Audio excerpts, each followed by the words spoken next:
Happy Monday morning. So, even though Donald Trump has spent months threatening Republicans in the House and the Senate to keep them from voting in support of the discharge petition that will compel the Department of Justice to release the Epstein files, he knows he's going to lose that vote tomorrow in the House. He knows that he's going to lose that vote tomorrow in the House. And so he put out a True Social post last night trying to take credit for it, for when that bill passes, by telling Republicans in the House and the Senate to vote in support of the discharge petition. But that is not after that's after he has spent the last several days, if not couple of weeks, really going hard after Marjorie Taylor Greene, because she has said publicly all along, I'm going to vote in support of this bill, culminating over the last couple of days with him putting out on Truth Social that Marjorie Taylor Greene is a traitor. And he used that word. He used that word. He called her a traitor. I am no fan of Marjorie Taylor Greene. I think she's an absolute garbage human being. Think of the number of Democrats who she called traitors after January 6th and after the 2020 elections.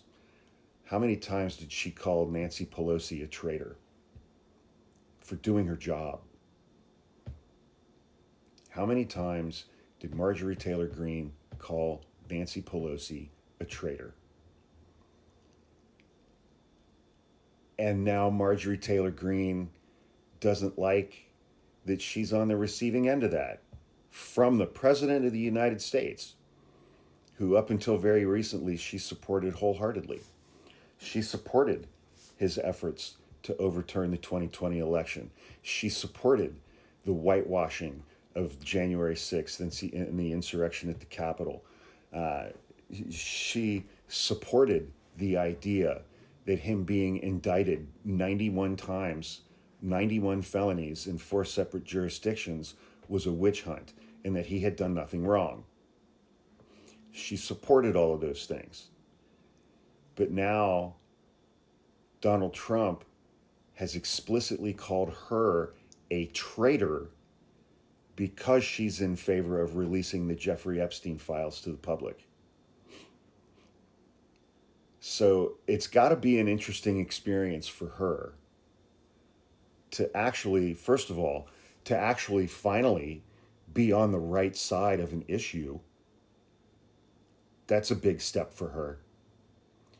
And second, as a result of being on the right side of an issue, Donald Trump is now calling her a traitor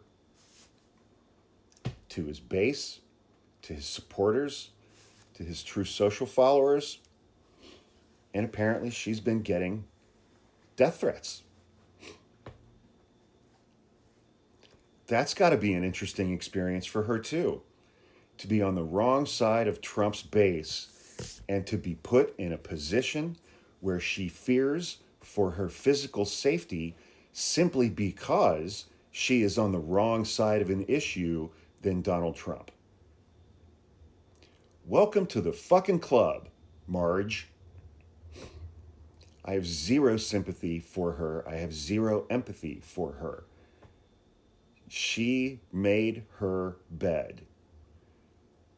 But, as I said in my last video that I posted right before this one, this week begins the unraveling for Donald Trump. The unraveling is here. And it's going to start with the House vote tomorrow morning to support the discharge petition filed by Thomas Massie and Ro Khanna to compel the Department of Justice to release the Epstein files. Because 100 or 150 Republicans are going to join that vote. Because they're not going to do a publicly recorded vote, recorded for all of history, that their primary opponents and their Democratic opponents can make television commercials out of ad nauseum. A huge number of House Republicans are not going to vote in favor of continuing the cover-up of Jeffrey Epstein's crimes and the crimes of his co-conspirators. They're not going to do that. They're going to vote in favor of releasing the files and releasing the documents. And so we've already, we've seen over the last several months, whether it's farmers regretting their vote from Trump and thinking about leaving MAGA, and regular everyday voters who are just like, why am I still paying $14 for a pound of ground beef? Voicing their displeasure and their disillusionment with Donald Trump and contemplating leaving MAGA. And I know that there are a lot of people out there who, and this may be the right thing, I don't know. This may be the right thing to do. This may be the adult thing to do. This may be the mature thing to do. People who are out there saying that we need to welcome these voters with open arms. For me personally, fuck that. How much pleasure have these people taken in Donald Trump, the federal government, the executive branch, using cruelty on purpose to marginalized communities over the last year? How many of these people that we're supposed to welcome with open arms, think of the vile things that they have said about teachers, the LGBTQ community, the entirety of the trans community, trans kids. After Charlie Kirk was assassinated, how many of these people made videos saying that they wanted to kill us? They wanted permission from Donald Trump to go door to door and kill us because we disagreed with them politically. Welcome them with open arms. I got something they can welcome with open arms.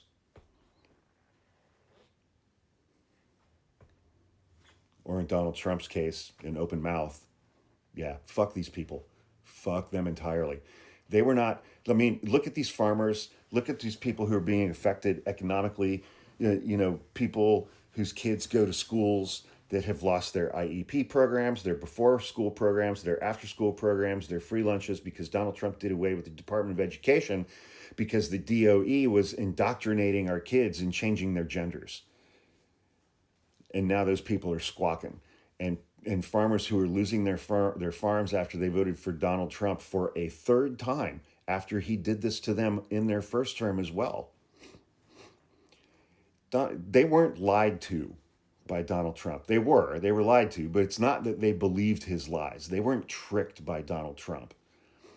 They voted for Donald Trump because he is a vehicle for and an expression of their hatred of other Americans.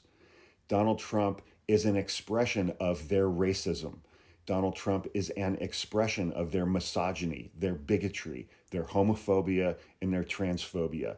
Donald Trump is the vehicle through which they get to express their hatred of black people, of brown people, of women, of people who are in the LGBTQ community.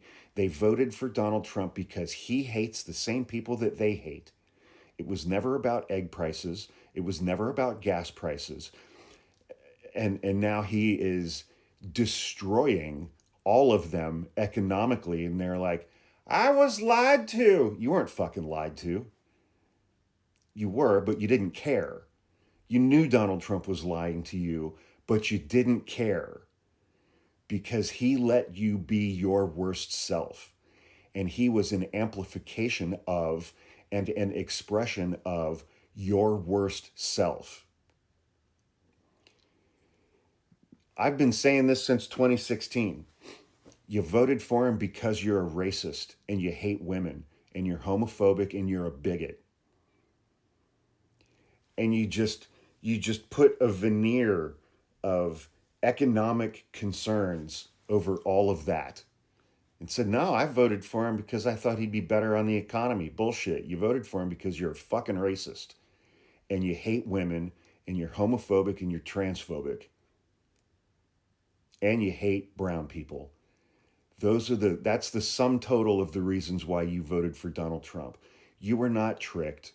You were lied to, but you didn't care because he hates who you hate.